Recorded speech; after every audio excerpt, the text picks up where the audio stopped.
So, here's the thing. Yeah. About Chatzpod. Okay. Is it's one of the best TV podcasts out there. It sounds like you're doing an embedded advertisement for Chatzpod, like in a radio show. Yeah. Where I'm listening to Penn Sunday School, and all of their ads sound like it's natural conversation flowing into an advertisement. I really hate it. Waypoint does that stuff too. They're like, and they like replay the same ones. Yeah. I mean, I get that that's like it's supposed to lure you in a little bit. Yeah. But I hate listening to it. It's like, Rob, I love my wife. She's fantastic. When she was pregnant, I was always hot or cold, and I couldn't always give her the covers. It's like, well, Patrick, yeah. They have a mattress for that. I was like, Yeah, I'm wearing blankets now. Can you believe this? I'm wearing blankets. Blankets.com. I'm seriously buying 2 blankets a week from these people. I just keep buying them. I just keep putting them. Yeah, it's and I was over at Rhonda's house. Yeah, yeah, and you're always doing that.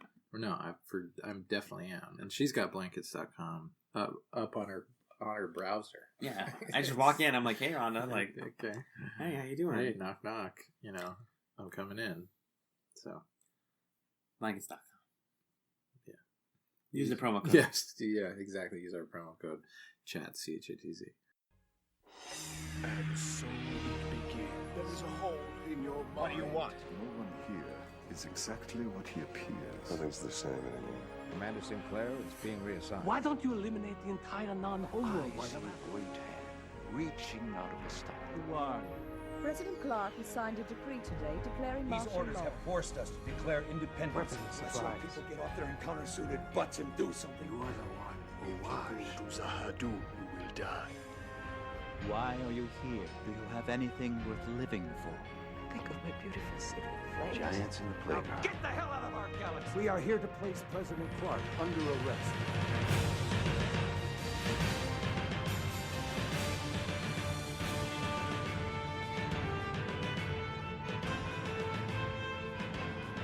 Hello and welcome to Chats the Television Podcast, Season 6, Chatzylon 5.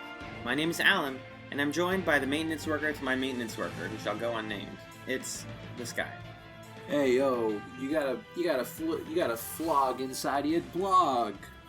it's a dog with a blog. I've got a dog with a blog in the maintenance shaft. What do I do? Oh man, he can really talk too. He's a talking dog and he's blogging. Did anybody actually watch Dog with a Blog? Please add us. I've definitely seen episodes of it. We should do it. Please add us. Yeah, can we pilot Dog with a Blog? Dog with a Blog, from what I've seen, is the prototypical newer Disney Channel show where all of the kids are like precocious, sarcastic monsters Hell to yeah. the adults.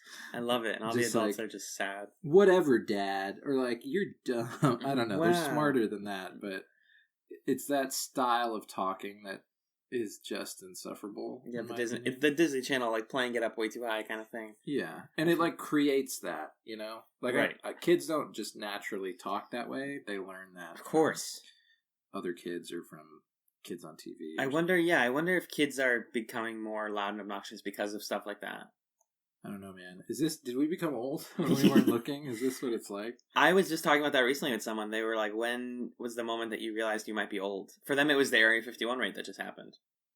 It was yesterday. They did it? They raided it? Well, I mean, that was the day. Oh. That dates us, by the way, for recording things. And they were like, if I were young, I would have been there? No, they were like, people actually deciding to do this are children.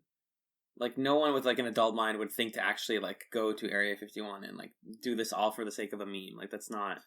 Yeah. It just felt foolish. The best part of all of that was there was a news report where someone was like, and there's a bunch of kids outside Area 51, and there was just, in the background of the news shot, one boy just Naruto runs across the camera. That boy is an icon. That boy, Londo Mollari, age 12. Here's my thing about Area 51, okay? Okay. If the government was able to hide aliens from us, yeah, they wouldn't do it at the place where everybody says aliens are hidden. That's dumb. That's your thing? That's your problem with Area 51? Not, like, the idea of people raiding a government facility? No. I just mean, my problem with people having conspiracies about Area 51. Oh, sure. Like, it's clearly not the place where aliens are hidden. If everyone's like, what do they really have at Area 51? Yeah. It's probably some island somewhere or some underground bunker that we don't know about. Or aliens don't exist. Aliens exist. They exist, but we haven't found them. You don't think so? No, I don't think so. I don't think we ever will. Oof. But I do think they exist. I mean, it's impossible that we're the only sentient life in the entire... Or is it the true tragedy, which is that maybe we are? But the universe is so impossibly large that there has to be other examples. Right. But there might be a kind of sentience that we couldn't perceive or understand. The Drazi, the Centauri, the Minbari, The Malari. the Malari. Why is it always Aries? What's going on? Malari. Malari. That's Magellan, actually. I never really said your name until now. What's up? Are we recording? Yeah, we are. Oh, thank heavens. This is Chats, the television podcast. I didn't mean to stress you out. I just very frequently like to check in the course of whenever I record. That's fair. That's valid and Yeah. fair at the same time. Go ahead. This is Chats television podcast, Chatzylon 5. We watch 2 episodes of Babylon 5 every single week without Yes, fail. sir. And this week, we watched Season 5, Episode 3, The Paragon of Animals. We also watched Season 5, Episode 4, A View from the Gallery. We're going to start by talking about The Paragon of Animals, which was written by J. Michael Straczynski, directed by Michael Vehar. It aired February 4th, 1998, and it takes place from January 30th to the 31st of 2262. And Magellan, what happened in The Paragon of Animals? Nothing. No! Nothing happened. You boy! You lad! In this episode, Sheridan clashes with the various member worlds. Member worlds. Sorry. No, you got it right. It's just weird. I know, That's it's weird just a they're in- funny phrase, member worlds. Mhm. Sheridan clashes with the various member worlds of the Alliance over the Declaration of Principles. An isolated world asks for the Alliance's help in defending themselves against raiders. Garibaldi attempts to recruit telepaths for intelligence operations. Alan, all right, you took umbrage with me saying that nothing happened in the Paragon of Animals. So Yes. what do you think happened exactly? Oh, do you know if people can't tell, by the way, we're in person? It must be pretty obvious, right? Yeah, I would hope so. I would Considering we can do things like harmonize Harmonize with each other. Thanks. The Paragon of Animals is one of those episodes that is really interesting in theory, but it's like Babylon 5 has never actually been a dry television show. Like, even at its most political and most talky, it has so much heart and like character that you can watch people like be political. There were definitely episodes in season 1 that were like this, like the one with the immortality serum or whatever. I remember just totally tuning out. Right, Yeah. but even that's like an immortality serum. Like, there's very little like sci-fi magic to this episode at all, other than telepaths, obviously. Yeah, And I'm sure it's one where once these plot lines sort of flesh out a bit, we'll be like, oh yeah, Paragon of Animals, like they were building things. Like the Lita stuff is going somewhere, and Garibaldi's relationship to Sheridan is going somewhere. What's his face? Long-haired telepath Magneto. I keep thinking the word Topher, but his name's not Topher. Toby? No, it's not even close to either of those. No. You should look it up. Yeah, I'll look it up. But that guy, who, Yeah. I'm going to be calling Magneto because he is quickly establishing himself as this is a useless Google search, telepath Babylon 5. Don't you think that Bester is Magneto, though? They talk about Bester in this episode. In the second episode, rather. No, in the first one. These blended together. No, because Lita's in the first one. So yeah, it was in the first one when she's like... Lita, at one point in these episodes, is asked to scan somebody who's on the verge of death. One of the not one of the raiders. I think either one of the raiders or one of the... it was one of the telepath Rangers. people. Oh, okay. Either a raider or a ranger. And she like catches them as they're dying, and she has this really like dark conversation with someone where she's like, yeah, telepaths aren't supposed to be scanning someone while they're dying, because then you like get the thought process of someone whose brain is shutting down, and you don't want that. Mm-hmm. Like, and she describes it as like only thing we can describe it as is like going through a door, and I'm being blocked from that door, and I'm in this like weird liminal shitty space where I'm like not dead, but I'm feeling all the feelings of someone who's dead. Yeah. So she hates that, and she says that Bester like volunteered to do that a lot. Like that was his job. And that was the reason. Oh, that's cool. Yeah, so what was frustrating to me, you just watched them say that. I was not paying attention. This episode did not grab me. It's kind of like, oh, is Bester bad because of that? Because he, like, has no more empathy? Is that the secret? That's interesting. So that was my only, like, worry, I guess, about that. I was like, oh, are we trying to handwave Bester now because we're going to use season 5 to be like, actually, Bester's pretty cool. Who the frog is this telepath? I doubt that's going to happen. Would they say Bester's cool? You don't think so? But everybody, there's some explanation of why he is the way he is. Yeah. I think is helpful context. I was just saying that... Byron. You just threw your phone behind the couch. I got that phone yesterday. It's gone. Go get it. No, it's broken. Go get it. You have a hard case. Are you going to vamp for the kid? Yeah, I'm going to talk. Okay, I'm going to continue my point. I was taking issue with you calling Byron Magneto just because Bester is kind of that. Uh-huh. Like, there isn't really a Charles Xavier of telepaths right now, right? Not that I can think of, no. No. Mm-mm. Bester is we're the master race who's gonna be better than everybody else. And, I'm an understandable villain. Kind of. So I think he's closer to Magneto. This Byron guy is just like, I don't know. Well, it's the scene where he talks to Lita and he's like, you don't do anything for yourself. Everything someone tells you to do is how you use your powers. You've never used your powers or made a decision of your own accord. Mm-hmm. That's the stuff that feels very Magneto, where it's like, I see, yeah. You are letting yourself be made less than everyone else when really you deserve to be superior. Okay, that's fair. And then the episode ends with her joining him and being like, hey, well, not like joining his crew, but at least being like, I'll sit with you guys and break bread. Yeah, I'll listen to what you have to say. Yeah. That's probably the only interesting thing that came out of this, right? What? Dude, come on. There was a scene. Why are you pretending?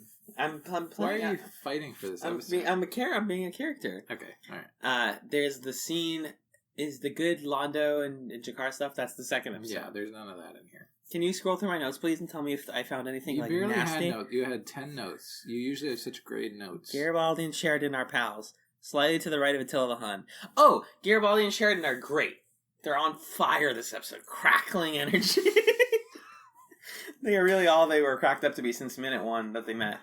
No, it's weird seeing Garibaldi be friends with people again. They've reached an equilibrium, the two of them, of being I don't know. Yeah.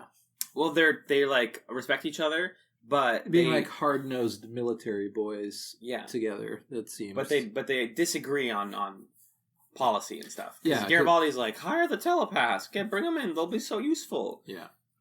Sheridan's we've done this before. We know it goes badly. Let's not do that. But the plot of this episode proves Garibaldi right. # Magneto was right, is what I'm saying. Is everybody Magneto on Pretty this much, show? yeah. And then Garibaldi goes and he talks to Byron and the telepaths and tries to get them to work for him, and Byron's like, I read your mind and I read what I would say and then what you would say, and now here's what I... It's okay, cute. Very cute. Yeah, it's very intense in that scene where I was like, oh, is the guy who plays Byron a good actor? He's okay. He's fine. He brings weight, I guess, but that scene is just My thing with him is I can see him acting. When he, in the second episode where he's talking about when a person dies, they send out all of their hopes and their fears and their expectations. He's kind of overdoing the beats. You can see where he drew on his script, this line. This is my tactic on this line. Yeah, he's very acting. Yeah, and then he's always quoting Hamlet and stuff. That's where the title of the episode comes from. You said Paragon of Annals is from Hamlet. Apparently, yeah. He explains the quote during the episode, or he says the rest of the line. Yeah, when he's talking to Lita, right? Yes. I also just wish there were other... one problem with Byron is he's kind of replacing Marcus as the foofy British guy, but except instead of optimistic, he's really determined. Yeah. And really stuck in his goals. And B, none of the other telepaths have any personality. Yeah. They're just dressing, background dressing, basically. It's cool to see a telepath who doesn't even pretend to operate by a certain code, because Bester, you know, he wears the outfit. He talks about the Psycor. Like and he's like going to follow certain rules. But this guy Byron doesn't really have any particular rules that he cares about or follows, and that's kind of scary. Because you see what telepaths are capable of if they just feel like doing whatever they want. Mm-hmm. But it's not that interesting at the end of the day. I wrote here Caddy cleans Jakar and Londo, and that's in my first episode of notes. I don't remember. No, dude. Because like the summary says, part of the crux of the episode is Jakar was asked by Sheridan in the first episode to write the thing, the declaration or whatever. Yeah, Declaration and so he's working on it, and Londo is like teasing him, and there's this like whole conversation between everyone else in the room, and then we just like turn the camera back to like Jakar and Londo, and they're still bickering, and you're like, these guys are just here. This is what they do now. And Jakar's like, if I could just change the wording of Section 3, subsection 25, the clause B, then maybe they would want to read it, or whatever. And Londo's not having it. He's like, they're both adorable. Okay, can you tell me what happened in the main plot? So here's how I remember it. So there's this. Let me see if I can describe it. Hit me So there's some aliens like the Neelys or the Fleableys. Yes. Or whatever. Fleabloops. And they're being attacked by raiders. And so the Alliance comes in and is like, get out of here. But then it turns out the Drazi are the raiders. No, they're working with the raiders. Okay. But yeah, Sheridan and Delenn know that they're working with them. And Feely. And Feely. Mm-hmm. I was close. You were really close. The Fleableys, yeah. So Sheridan and Delenn use like scare tactics to get them. They send a bunch of White Stars out, and they're like, "Well, destroy anyone who fights back against the Enfeely." And the Drazi come, and they're like, "No, wait, we fought with you in the Shadow War. What the heck?" And they're like, "Yeah, you did. Maybe join us." Yeah. And I go, "Okay." And it's this conflict between like what the Interstellar Alliance is showing off with the White Stars and like publicly versus like who's on Babylon 5. Like the actual Drazi ambassador on Babylon 5 is very stubborn, and it's like, we have no reason to join you. You guys aren't doing action. Like you're not committing to anything. Mm-hmm. Sheridan talks to Garibaldi early on and is like, we need to have a set of principles and values before we start acting, or else this whole thing is going to go nowhere. And then Garibaldi's argument is like, you actually need to act first so that people work with you and believe that you're legit, and then you... That's a compelling argument. Totally. Because they both have really good points there. Yeah, I totally didn't catch that from the episode. But once he shows off and like threatens to defeat the Drazi, they're like, all right, we will join you. And it feels like, they're just like strong arming again. Because there was a scene that we both like kind of laughed at because it is like in the middle of like a honestly a very middling episode, but it's Sheridan's like up in the middle of the night, I think. Mm-hmm. And he wakes up and he's like, I don't know what to do about this stuff, like with the telepaths and all this. And then Delenn's like, what if you killed them? Like, what if you just brought all of the White Stars? He's like, wow, good idea. She was like, there's this thing that, oh my god, Hot Dad, what's his name? Her mentor, who I love. What's his name? Ducat? She was like, like Ducat would always say, terrorism works. That's basically what it boils down to. Like, fear is a tool. Yeah. But they talk about it in this sort of gleeful, like, ooh, terror is something. Yeah. way that you couldn't pull that off nowadays on TV. Like, that would be, the dramatic music would play and be like, they're doing something bad. But they don't actually hurt any, well, I don't know if they actually do damage or not, but... It doesn't seem like it, but it we're continuing to kind of question the motives or the actions of this alliance, because we got a lot of emails agreeing with us here that their big opening moment on Earth of like, here we are, here's our fleet, to kind of scare the Earthlings. It feels like they're, essentially trying to take autocratic control over the galaxy. Yeah, it's always fun watching the Alliance form and build, and then remembering like what we saw in Deconstruction of Falling Stars, and be like, are we getting there already? Like, are we just barreling towards oblivion and like this authoritarian thing that's going to be viewed in the future as really terrible, or what? Like, where is it going? Right. So it's nice to watch that happen on the ground floor, but otherwise this is kind of a forgettable episode. 100%. 100% forgettable. Do I have any fun notes? Nice bangs, Lita. Come on. She does have new bangs this episode. She's kind of in like... Seemed like the same hair. It feels like people are in plainer clothes than they've been in the past. Maybe it's like post-war time, but like Lita and Corwin specifically. Lita, because it's like she's not part of a faction anymore, so she just wears like whatever she wants. And then Corwin is like, he has the B5 badge on his shoulder, but he's in like a button-up, and you're like, he looks like he's in the Gathering or something. He just looks like he's there for like an office meeting. Can you imagine? I wonder what it must have been like to be the guy who plays Corwin, to come to the set. Like, there must have been weeks at a time where you'd come to the set and, like, you didn't have a line. Yeah. You're just there because, like, your character would be there. Right. You just have to walk around, get into costume, maybe, and, like look at stuff. And I mean, yeah. All right, that's a wrap. He toes the line between, like, literal extra and, like, side character. Yeah, it's just, it's interesting to wonder what, like, that person's experience on the job is like. And, like, how much money do you get for a part like that? True. Because I think like a living wage that you could just be doing that one part whenever the show is filming, and, like, for those months that pays your bills? Maybe. It depends on the like, scale. Because he's credited in the title, I believe. I think. Corwin? No? Really? I'm thinking of Zach Allen? In the new terrible title sequence that we still hate? Your favorite title sequence of the series so far? You like it now. No, I don't. Don't tell them that. Don't wag your finger at me, mister. You love it now. No, don't tell them that. You said this is actually really good. I hate it. I just like to be sassy. I'm being marrying the contrarian. I told you it looked like the opening credits of a CD-ROM Babylon 5 That's video so game. right, dude. And then when it gets to the title, it looks exactly like it's the menu screen, and it's going to say new game, load game, settings, quit. Yes. Like, because the music changes too. It kind of like, and then it's like, now you're on the menu. Yeah, and now the music's going to kind of be in the background, and it's going to keep doing the quotes thing, where people are like, they're attacking us on all sides. There is a hole in your mind. And then when you click new game, the sword goes, shink! Yeah, exactly. It pulls out. And then you're like, it's a black screen, and then Kosh is talking to you.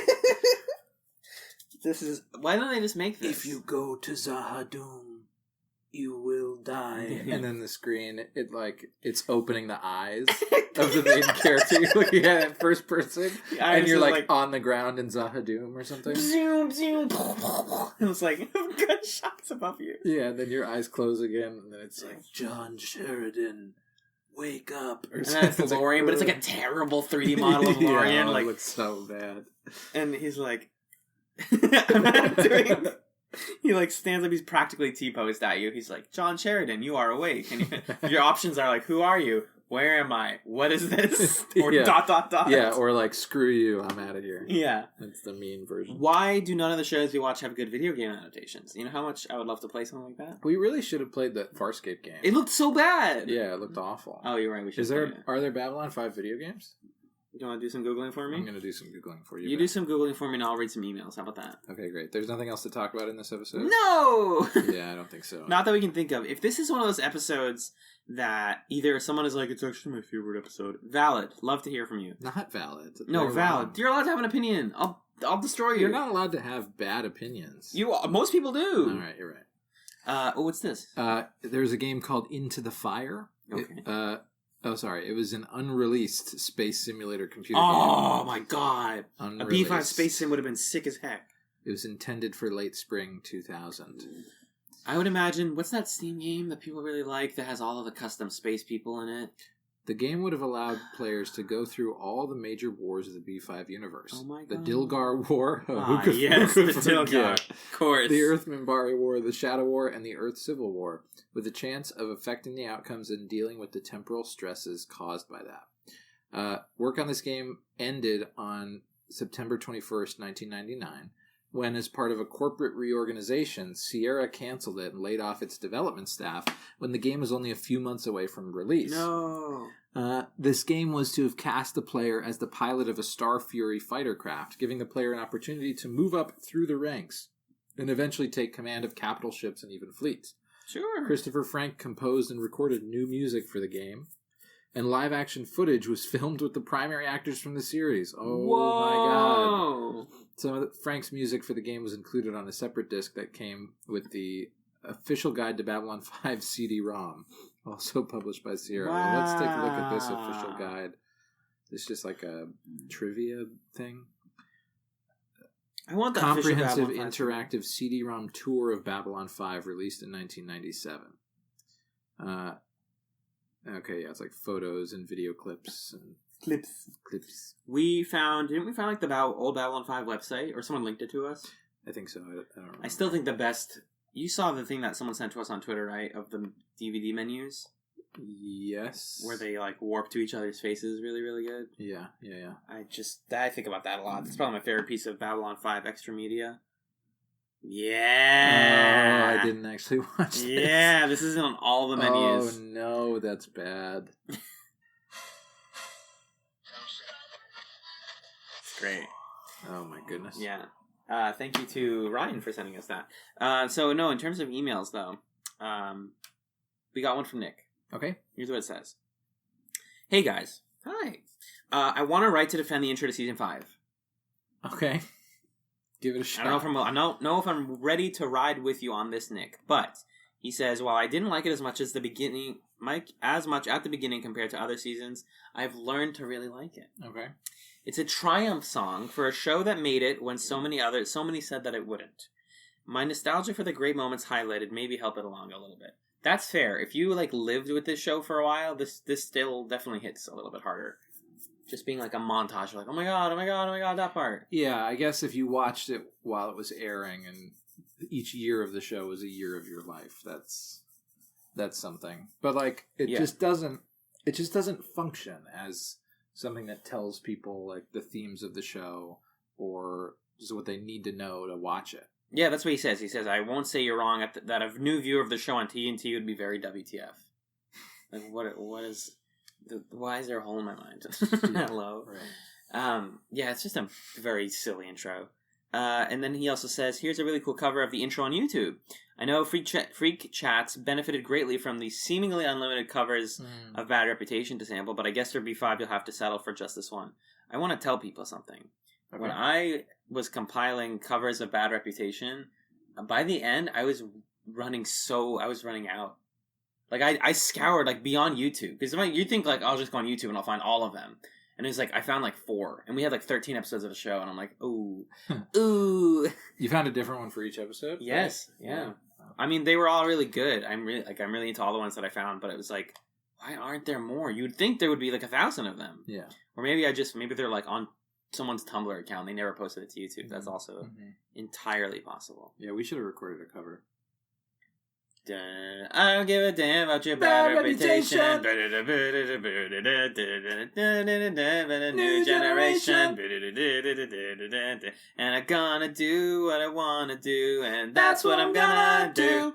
And I don't give a damn about your bad reputation. No. That's the Green Day cover of Bad Reputation. It really was. We're kind of the Billy Joel Armstrong of. We're kind of Billy Joel. This is a Joe Decorum joke. I guess. That I made or that you made on that episode. Awesome. Yeah, so we thank you for the email, Nick. You can always send us emails, chatspot@gmail.com. And we'll be right back to discuss... You don't remember the time? Of course not! We'll be right back to discuss A View from the Gallery.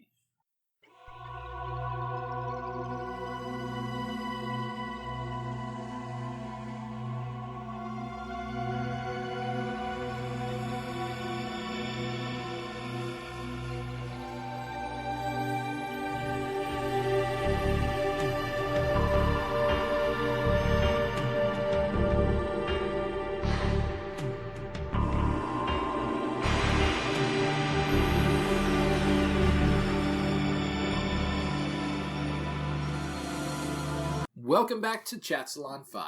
The second episode we watched this week was Season 5, Episode 4, A View from the Gallery. It was written by J. Michael Straczynski, directed by Janet Greek. It aired February 11th, 1998, and it takes place February 12th to the 13th of 2262. Have we ever had this situation where the air date of the episode and the in-universe date of the in-world date of the episodes are so similar? Yes. We have? May I see it? No. Seymour! The house is on fire! Okay. Alan, what happened in A View from the Gallery? In this episode, as Babylon 5 comes under attack by an alien race, ordinary maintenance workers, Mac and Bo, work to keep the station running. John, what did you think of A View from the Gallery? It was cute. I liked it fine. You know, I think I was saying this to you earlier. I would have liked it more if this happens sometimes where even though it shouldn't happen this way, the episode that we watch, the pair, they affect each other. Yeah. And like our understanding or our reading of the other one. And sometimes that's for the better.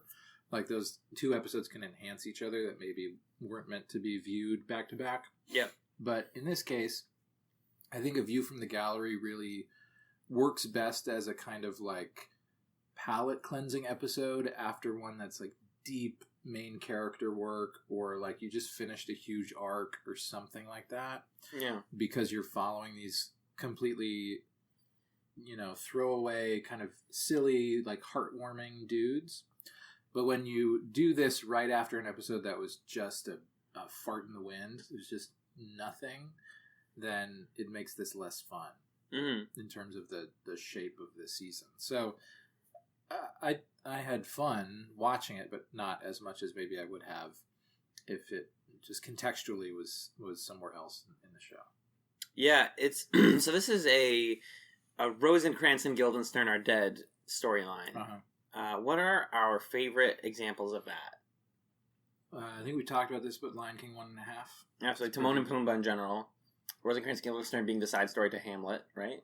Yeah, I mean the difference is that we don't ever see the main character's perspective of this episode. True. So it's a slightly different thing than Rosencrantz Guildenstern. Yeah, good point. But there are plenty of shows that do the like episode from the perspective of a average person or a side character or something like that. I think what makes that really funny, because what they definitely could have done is like given us the Mac and Bo perspective on an episode we've seen before, but instead they invented this plot that's like so beautifully absurd, even for Babylon 5. Yeah, it's like a parody of a big series. 100%. And it's like, that works in its favor because it's just these two, I guess, imbeciles, cartoon characters, laughing and like talking about philosophy and life while the world is burning around them. Like, Babylon 5 is a place where, yes, reasonably, like, some aliens could come on and be like, we're going to destroy all of you. And they're like, okay, we might die. In 11 hours. Yeah. We need to figure out jump gates. We need to evacuate the Len Sheridan. Like, that's like a key plot point. Is like, why aren't the Len Sheridan like leaving the ship? And they want to go down with it. And yeah, meanwhile, at any time an episode like that is happening, you do have like these workers who are like, we need to fix the plumbing. Like, we need to fix the wiring on this camera. Or like, you know, just kind of poking at all the different side stuff that's happening on Babylon 5.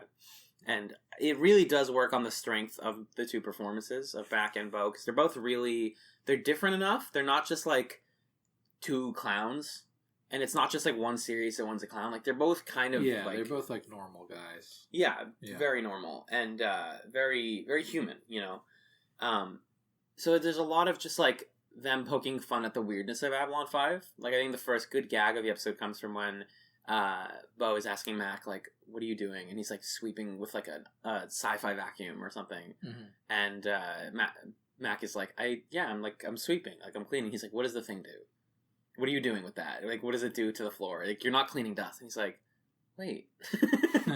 And what's fantastic is like literally 2 scenes later, they're talking in the front of the screen and there's someone using that vacuum in the back, and it's like, they still do it.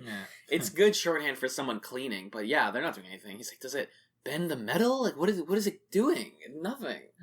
So there's like cute moments of that, but then there's also like a lot of heart. Yeah. I think Bo wanting to be a pilot is adorable. Yeah. And then he gets to be a pilot thanks to Byron. Or he gets to feel... This is not made explicit. They go... So, basically what happens... So the course of the episode is that they run into all of the main characters. Yes. While this huge climactic, potentially station-ending event is going on. And they're interacting with them and asking them about their characters and like questioning their motivations and stuff and how those people react in these places. Yeah. You have Bo talking to Franklin. The very first time on the entire show that two people of color have talked to each other. It's the first and we only are time. staking our claim right now. This we is the definitely one. haven't said that before. Not a single time.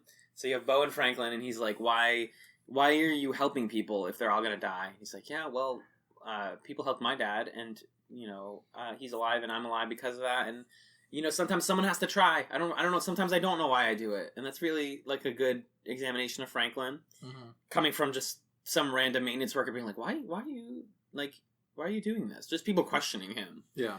So that's really refreshing. I've been missing Franklin. We got to get more of that guy. Frankie! Sometimes Richard Biggs, I feel like, looks really tired, which is appropriate because his character is definitely really tired all the time, but he still brings it, and I like him a lot. And I love just, like, Franklin plots in general, but I don't know if this season has the space for a Franklin episode right now. This season has space for everything. That's true. There's nothing in it. There's so much politicking. It's nothing but space.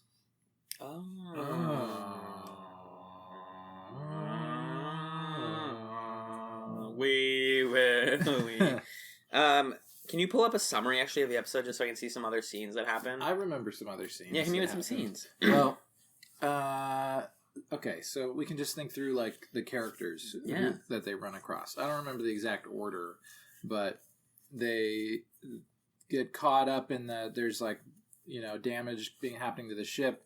They watch a video of Captain Lockley saying, "Uh-oh, big problems, get safe." Yeah, the beginning of the episode is Lockley having that, and then it pans over to them, and they're like, "Man, sounds like some stuff's going on, pal." And I'm like, "Oh, it's not important because Lockley's the one introducing the plot. Like, this newly introduced character is not going to give us like an end of the show plot line to worry about." It's kind of a weird bait and switch that the first episode that had the potential to be like the Lockley episode. It's like ironically the pivots to the least important people. Yeah. Yeah. Oh yeah, the deep comedy of just every time you're like, in a standard course episode of Babylon 5, someone would be like, "Oh, I'm going to talk to you in the corner. We're going to have a meeting, or we're going to go to an elevator and hash something out."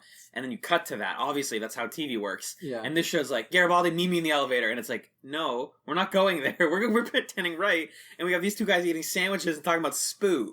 Yeah. Well, but then also we do get the scenes where like they're in the background. They're in the elevator. Yeah. And then Lockley and Garibaldi just bust in and yell at each other. And they're like, this ship's going to blow up in 11 hours and you're the reason for it. And they're like, we're here. Hi, guys. It's sort of fun to see how like small changes in cinematography make those scenes.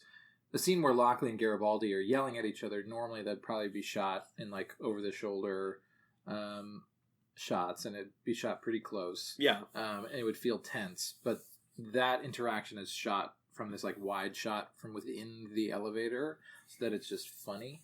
Right. Script can be exactly the same, but the context of it and the way that it's filmed changes how we approach it and interact with it, which I found that amusing. Trying to think of where else they interact with main characters. So they get themselves in harm's way, and then Zach Allen saves their lives. Such a weird, like, that C character is taking these C characters. And, like, he's like the Rambo of the episode. What are you guys doing? Get down! He's got blood on his face and stuff. He's like a cool action hero now. Absolutely. Love it. They go and, like you said, they meet the telepaths, and they meet Byron, and Byron's, kind of weird to them, and they see Byron Jedi mind trick one of the guys in the armor. Which, by the way, what was going on? Who are they being stormed by? These like aliens. Knights, these red knights. I kept thinking of the knights, like Palpatine's knights from episode 6. Like the red ones with the cool lightsabers. They look like that. Or from episode 8, they also had like red knights. They like red knights in Star Wars sometimes. But no, it's just like aliens. So there's them like, I love that you're on this hallway. This is, again, talking about, like, how Janet Creek, like, directs this episode. You have, like, this hallway where Zach Allen's like, we're fighting, there's a ton of soldiers and people shooting each other. And then they, like, turn, like, 45 degrees. And they're like, oh, here's all the telepaths in, like, a basement room. Yeah. And for them, that seems like, wow, this is a weirdly, like, unsafe place to be. Isn't there fighting outside?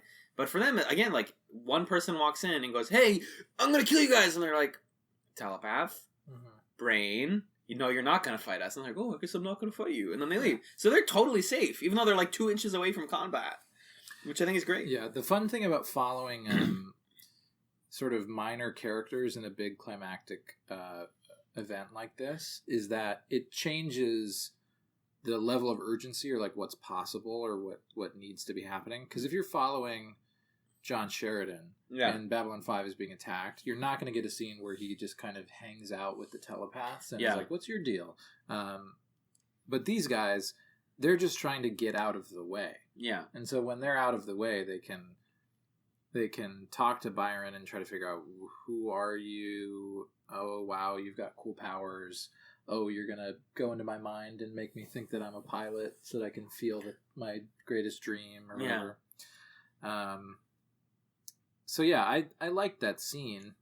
I still don't know how I feel about Byron and all the telepaths down there. I don't think it's something you need to answer right now. Yeah. But they're definitely very strange. Yeah. And Bo wanting to be a pilot, it's a good character detail. Mm-hmm. He talks about how he met somebody who told him, like, the way explosions work in space. That was cool. Speaking of how the brooms work, they're like, wait, how do we know who are the bad guys and the good guys when it's all lights and there's no sound? And we can barely see the ships. And he's like, yeah, well, if it's our guys, there's oxygen, so they explode red. And if it's the other guys, they use a different atmosphere, so they explode a different color, which is usually green. And he's like, yeah, some smart guy told me that. I don't know if he's here anymore. And I was like, some weird hotshot. Is it Warren Keffer? Did you meet Warren Keffer? I think that was the implication. That's fantastic. Yeah, he's alive in our hearts. Is it Lou Welch? Lou Welch was never a pilot. I miss Lou Welch so much, though. I just wish he was the only person on the show. Yeah, he was quietly written out, huh? Mm-hmm. Yeah, it's sad. He had to go beyond Sin City. Really? No, but you believed me, didn't you? Sure. Why not? That was the success of it. I believe that he'd be on Spin City. Ooh. That's what I meant to say. I'm sorry. The Michael J. Fox show? Yeah. Yeah, But it wasn't him after a while. It was the guy who's Charlie Sheen's brother, but his last name isn't Sheen. Martin Sheen? No. Is his dad? That's his dad. Emilio Estevez? No, one more. Yeah, Emilio Estevez. Was on Spin City instead of Michael J. Fox? I didn't know somebody was on. Was it Charlie Sheen? Maybe it was Charlie Sheen. They changed the main character of Spin City. This is half of the reason it's a famous show. Oh my god. John's Googling things. Spin City. Yeah, Charlie Sheen. He replaced Michael J. Fox. We said the same words. Yeah, yeah, Charlie Sheen. That's the beginnings of a great Kyle Mooney, Beck Bennett sketch type thing of Charlie Sheen. I don't know what the sketch is, but people can have that idea. Yeah, that's your skeleton for you. Yeah. My favorite scene that we see in this episode is totally the most tangential it could possibly be to Mac and Bo, which is when they're in the infirmary type area. Yeah. That's the part. And Londo and Jakar are there. Delicious work. Yeah, fantastic scene.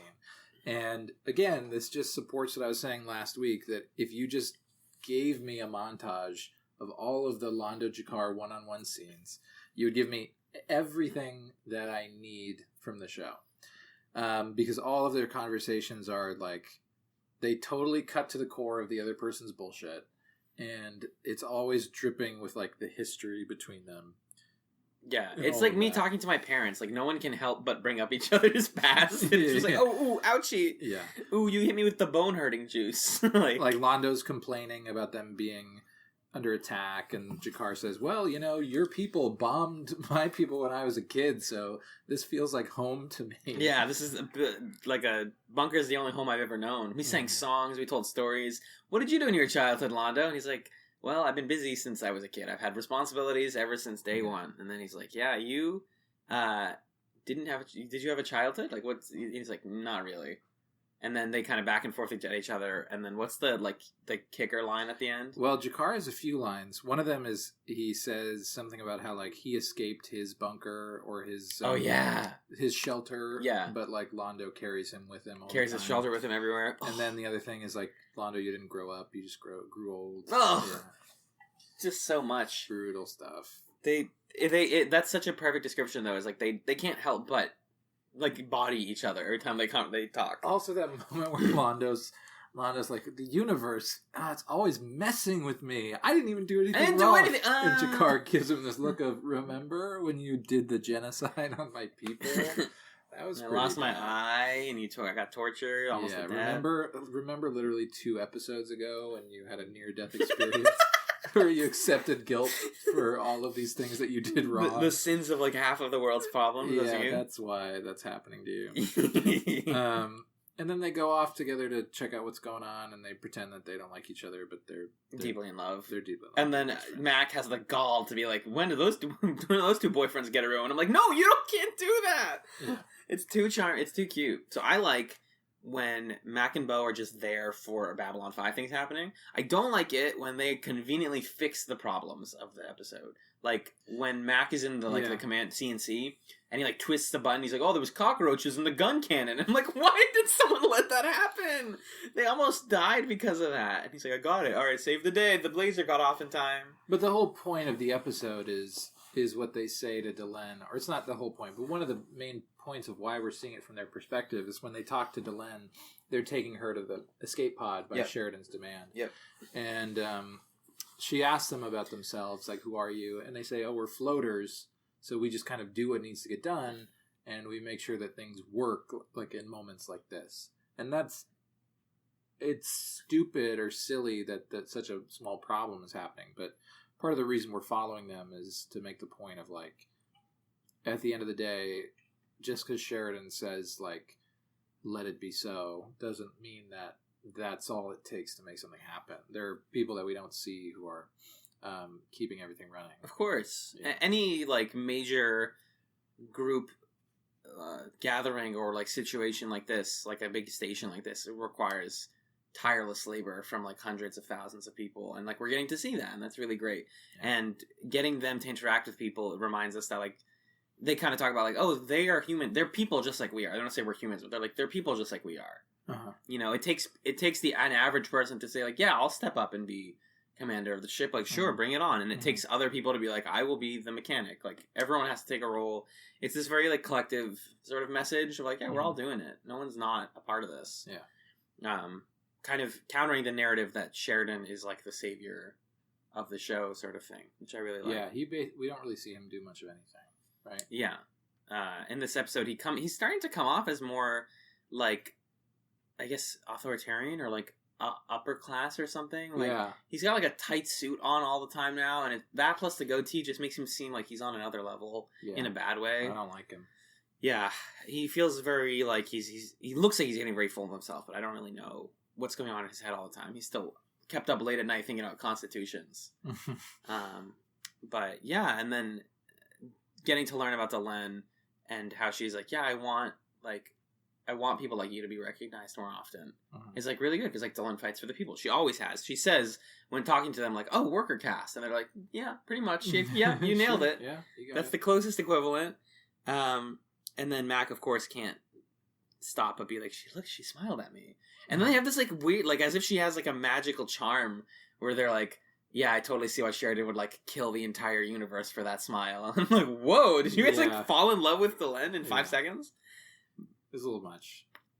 Yeah, and then at the end, I really thought that Mac was going to ask Lockley out. Yeah. Because he's like, hey, Lockley. And then Bo's like, go, do it. And he's like... Yeah, he's definitely working up the courage to do that. He's like, you're cool. Despite what everyone else says, you're really cool. And she's like, oh my god, thanks. And then she walks away, and you watch him silently in the background just be like, oh yeah, nice. And Tag and Bink, that's the other version of this story that I really like. Have you read Tag and Bink Are Dead?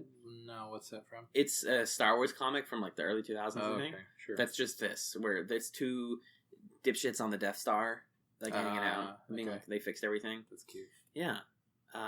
That's the other one that I was able to think of. Yeah, so I think A View from the Gallery, where do you think that title comes from also? Well, the gallery, like the sidelines. The sidelines, the people who are watching the show instead of a part of the show. That seems to be what it is. It might be a reference to something, but I don't know exactly. When in doubt, it's probably a Shakespeare reference. Yeah, probably. Right? The one other moment that I wanted to highlight... Please. I really liked the line... let's see, what was the part where... Oh, man, I can't remember the line now. Oh, towards the end where they're talking, Mac and Bo are talking about, like, what it takes to sort of get by on Babylon 5. and survive. And Mac is like, my grandpa or my grandma or whatever used to say that God knows exactly how wide your shoulders are and doesn't give you anything more than what you can carry. And Bo's like, well, that's the secret of getting by here. You got to grow bigger shoulders. It's like kind of corny, but I liked it. The thought I had during that scene was the thought I have every time we watch a good episode of B5, which is, it's corny and it's what I expected, and I'm still happy about it. Mm-hmm. So I was like, yeah. Suddenly I understand how 50-year-old men buy T-shirts about their trucks and their alligators and stuff, because sometimes you want that wholesome, like, corny truism, tattooed on your neck or whatever. Let's. Before we take it to the close, John, I have a question for you. Stop looking at pictures of Charlie Sheen in Spin City.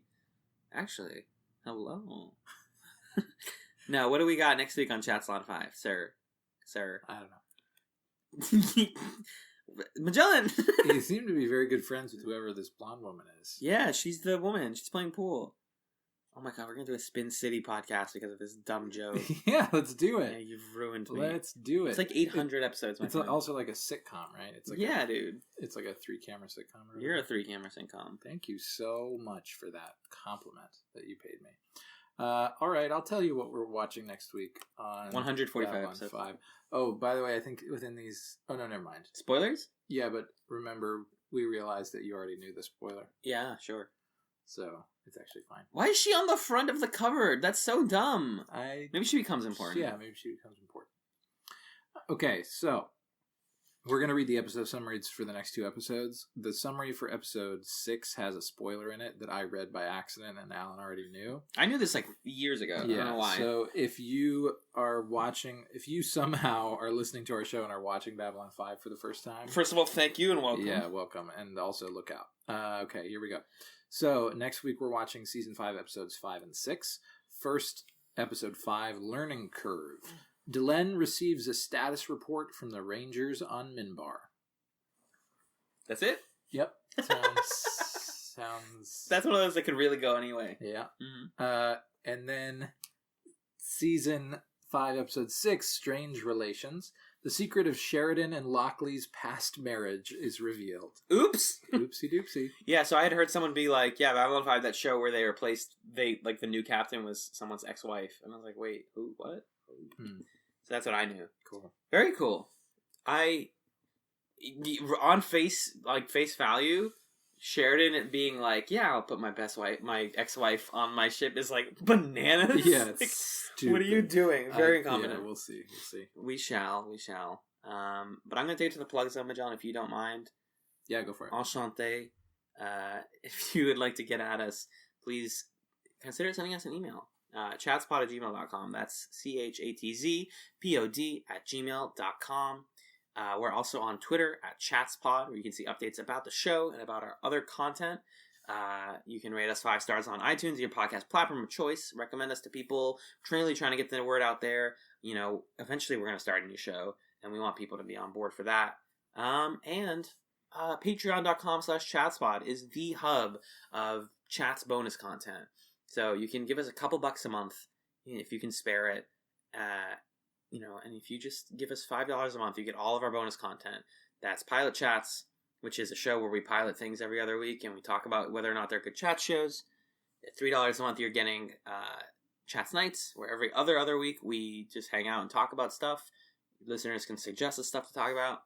And at a single $1 a month, you can get Commentary Chats, where every month we watch a movie and we talk over it, and then we talk about it, we rate it, and it's a whole thing. And then the tiers work out so that you get all that stuff if you pay the full amount. It's great. I love it. You love it. Chats. Patreon.com/Chatspod. Magellan, sir, my friend. Sir. What's your chat number this week? Well, I sort of had a hard time thinking of one because last week I talked about going to a magic store, and I've been learning magic tricks, and I was like, maybe learning a magic trick is a good chatsum. But then I was like, no, it's kind of too much in a row. Then I looked around, and I saw right next to me, I had a delicious can of Barks root beer. It's good since 1898, actually. And it just made me realize that root beer, I think it's my favorite soda. But it's my favorite soda to treat as a treat for myself. You don't like soda. Well, you don't drink soda. Right. I drink Coke a lot. Coke. Coke is a nice, like, afternoon caffeine boost when I'm dead tired. But root beer is like, if I'm going to go out to a Chili's, Outback Steakhouse, I'll get a bottled root beer. Yeah, sure. One of the things we didn't talk about in our Ren Fair episode of Chat's Nights, which should be out by now. No, it shouldn't. No, not yet. Nope. There's going to be a Ren Fair episode soon. It's great. Is that they sold bloomin' onions. There was a whole bloomin' onion stand at the Ren Fair, and it reminded me of Outback Steakhouse. And I was like, should we get bloomin' onions? But I can't handle that much sodium. Yeah, I do want a bloomin' onion though. Those things are good. You want to get bloomin' onion after this? I do. You're not really offering, but I would do that. What if I was really offering? You can Grubhub a single bloomin' onion. Let's do it. You coward. You're calling my bluff? Yeah. I scanned the QR code on the side of Magellan's can of Barks Root Beer, and I got the nutrition facts for Barks Root Beer. Oh. Just kind of fun. Look at that. Smart label. Okay. While you do that, I'm going to tell the kids about my Chatsum for this week. Sure. Magellan, this is a Chatsum for you as well, so you actually need to pay rapt attention. What's up with your screen protector? It looks like a grid or something. I hate it. That's exactly what it is. It looks like a grid. It is a grid. Why is it that? I don't know. The material is weird. Okay. I don't like it. No, me neither. If I could take the screen protector... Because phones don't need screen protectors anymore. Your glass is very strong. Anyways, my Chatsum for this week is a film that I watched a couple days ago on a whim because it's been out for a couple weeks and I've been meaning to watch it. It is the Steven Universe movie. If you haven't heard of it, Steven Universe is a cartoon that's been running on Cartoon Network since 2014, I think. 2013, maybe. I've been watching it since the beginning, and it's like a 15-minute cartoon about a little kid named Steven Universe who lives with these three ladies called the Crystal Gems. They're aliens from another planet, sent to protect him by his mom, who was like a really important person on the Gem homeworld. So it's like aliens and friendship and singing. It's like a musical show. And what's really great about the movie that just came out is the show's like basically done. They're looking to make one more season. They've had 5 so far. But the movie, it kind of functions as like a love letter to like anime movies where like shonen anime movies where it's not canon, but it does take place somewhere within canon, and like everything is wrapped up by the end, and like the Pokemon movies are like a perfect example. So it's kind of like that, except it spends the first like 10-15 minutes like really beautifully explaining the plot of the show. Being like, here's the whole deal, here's like the twists and turns, like you could watch the show if you want like details, but like here it is, and then here's a self-contained story that like clears itself up. And it's really, really gorgeous. There's a couple scenes in there that were like animated by people who worked in anime. So like they actually literally had like Japanese animators. Yeah. And the soundtrack is fantastic. There's a song on there, you'll like this much, Alan, sung by Amy Mann and Ted Leo. And there's songs written by Chance the Rapper, and they got Uzo Aduba as one of their main characters, and Estelle is one of the main characters. It's a very, very cool cast, and very fun, charming, adorable movie. I cried at least once during it. There's a good, like the villain backstory is really good. But yeah, you can watch it even if you've never watched Steven Universe. I do recommend people watch the show, but the movie is like a 90-minute condensed, like here's why the show is good sort of thing. Nice. Okay. It's on streaming services now. It aired like once, and then they were like, all right, now it's purchasable. Cool. Check it out. Great. And thank you, dear listener, dear sweet adorable listener, for listening to this episode of Chatzylon 5. Peace. Bye-bye.